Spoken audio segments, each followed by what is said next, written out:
first graders, and welcome to Writer's Workshop. You guys have been working so hard on writing your small moment stories. Let's review some of the things that we know. The first step is always thinking of an idea, a thing that you do or a thing that happened to you. The next step is planning, and kids are getting really good at that touch and tell strategy and sketching across the pages. Then you're ready to write. Lastly, when you think you're done, you've just begun. It's time to revise. You go back into a story that you think you've finished, and you add more detail by asking yourself who, what, when, and where. We've also been thinking a lot about making sure that our stories are not big, giant watermelon stories, but instead we zoom into a small seed story and stretch out all the parts of a seed story. So writers, today I want you to think about a song that you probably know called the Itsy Bitsy Spider, okay? It's about the spider climbing up a water spout, okay? Show me with your fingers how you can make a spider, okay? And let's sing it together. Get your fingers ready. Ready? The itsy bitsy spider went up the water spout. Down came the rain and washed the spider out. Out came the sun and dried up all the rain, and the itsy bitsy spider went up the spout again. So, friends, that's one of my favorite songs. I can really picture the spider in my mind, and I can see those spider legs inching up, up, up in itsy bitsy movements. So, good stories are a lot like that spider. They take small steps. Today, I want to teach you that when writers want to write stories that come to life on the page, they tell their stories in small steps, bit by bit. So we've been thinking about ways to make our stories come to life. And last time we met, we talked about unfreezing people, making them move and making them talk. So today, we want to focus on telling small steps, okay? So writers, think about the main thing they did, and then they ask themselves exactly what happened, step by step, bit by bit, okay? So right now, think about what you would say if you were writing a story about your dinner, and you didn't like some of the food you ate anyway. Maybe I'd write, I don't want to eat asparagus, but I had to, so I did. But writers, the thing is, we've learned that the real pro writers often take something as small as eating food you don't like, and they stretch the story out, writing it bit by bit. So you'll remember our story, The Night of the Veggie Monster, okay, is about a little boy who freaks out when he has to eat vegetables. Listen as I reread a part about him eating a pea. And as I read, notice how long George makes this one moment last, how slowly he stretches it out. Okay? And let's jump right in here so that you can really feel it. Okay. They have no idea what one tiny pea does to me. With just the slightest touch, it begins. My fingers become all wiggly. Wiggle your fingers at home. The pea rests in my mouth and my eyes begin to water. My toes twist and curl up in my shoes. I squirm in my seat. I try to keep control, but the pea is too strong. I start to transform into a veggie monster. Ready to smash the chairs, ready to tip the table, ready to gulp.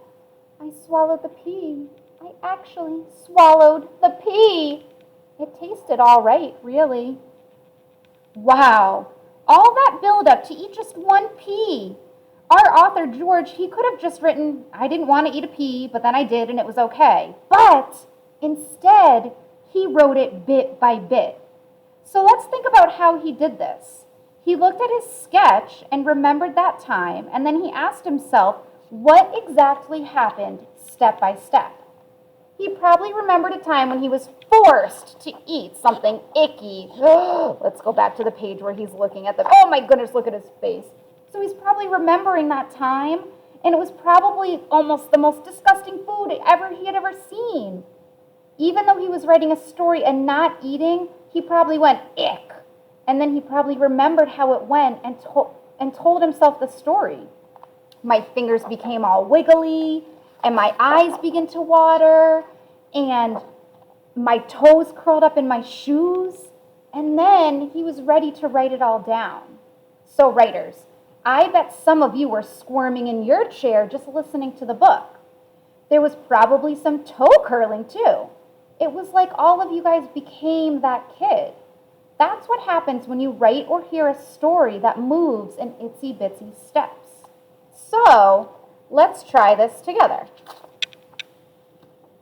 Okay, let's think about, if we can think about the steps that happened this morning as we came to school. So let's see, I could write, today lots of kids showed up at school, and then school started, and then later everybody went home. The end. But wait a minute, that doesn't sound like a good story. No way. That was one big step of a story. Now I want to tell my story in itsy bitsy steps, just like the spider. Let's see. Oh, I know. We need to think of exactly what happened bit by bit. So let me see. Well, first, I got to school, of course, and I put all my things away. So let me see. I got to school. Oh, whoops, I made a mistake. I'm just going to cross it out with one line, and I'm going to keep trying. So I got to school, and I always try to get the computer ready for the kids. So I got to school, and I made another mistake. I got to school, and I turned on the computer.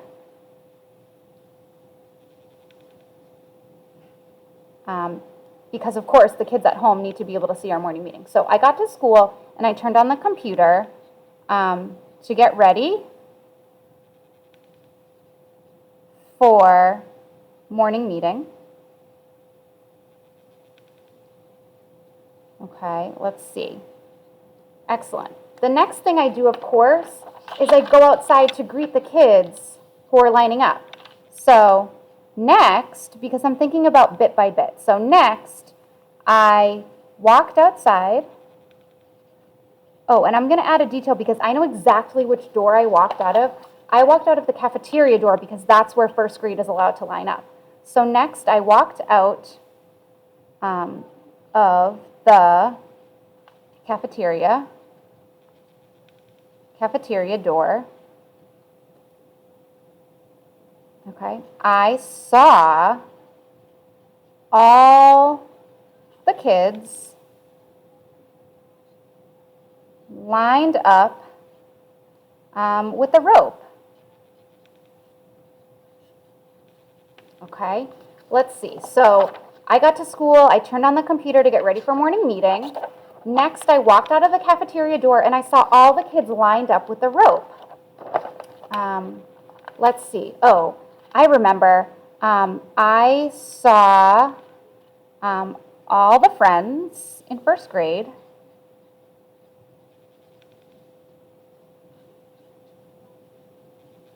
Excellent. And I didn't just see the kids, I also saw a lot of teachers. And I remember that I waved to Miss Turcotte. So I'm going to add in that detail. I saw all the friends in first grade. I also saw Miss Turcotte. Lots of you guys know Miss Turcotte because she likes to visit our classroom. I also saw Miss Turcotte, and I waved to her. So first graders, we're already on our third page, and this is just about the first 10 minutes of our day. I got to school, and I turned on the computer to get ready for morning meeting. Next, I walked out of the cafeteria door. I saw all the kids lined up with a rope. I saw all the friends in first grade. I also saw Miss Turcotte, and I waved to her. So when we think about telling the story bit by bit, just like the Itsy Bitsy Spider, we can make our story full of detail and super long. So doesn't that sound like a more stretched out story? See how much I wrote, and it's barely past the first 10 minutes of today. That's what it means to write in Itsy Bitsy steps. Before you work on your own stories, I want to remind you that writers take their time when they write. They inch their stories across the page in itsy bitsy steps. Some of you may be planning a new story today. As you do so, remember to sketch your story in little steps. For those of you who are in the middle of writing, you might want to reread to be sure that you're telling your story bit by bit and not in a big rush. So writers, don't forget, we've been working on ways to bring our stories to life, okay? And you can do that by unfreezing people, making them move and making them talk. Don't forget today we're going to challenge ourselves by telling the story in small steps, just like the itsy bitsy spider, okay? Tell it step by step, bit by bit. Okay, writers, off you go. Happy writing.